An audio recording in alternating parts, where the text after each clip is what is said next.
Hey y'all, it's Dr. Tiffany. I hope everyone's doing well.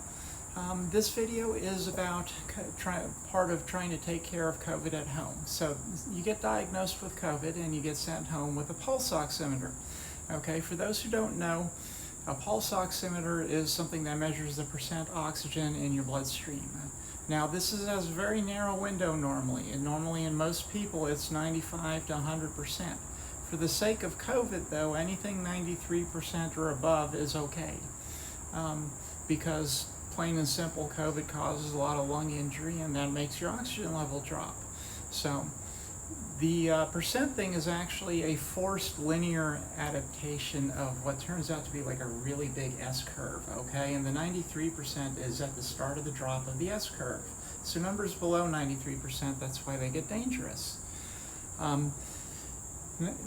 Most of the time, 92% is or lower is the cutoff for supplemental oxygen. However, when the surges get real bad, it's not uncommon for hospitals to have to send people home with percentages of 90 or above, okay?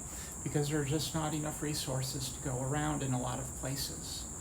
So, but if you consistently, if you're measuring below 90% at home, that is when you need to go to the ER, okay? If you don't have home oxygen and you are below 90%, that is a life-threatening emergency. And if you're, sometimes people have astoundingly low oxygen levels with COVID, like 60% or 70% or something like that, and they'll be insisting that they're fine. Do not necessarily accept that they are fine, okay? When your oxygen level is that low, you basically act delirious. You're not in your right mind, and you'll say you're fine, when in reality you might be on the verge of crashing and needing a ventilator or something like that. So if somebody's oxygen level is like at 80%, the first thing to do is you switch fingers.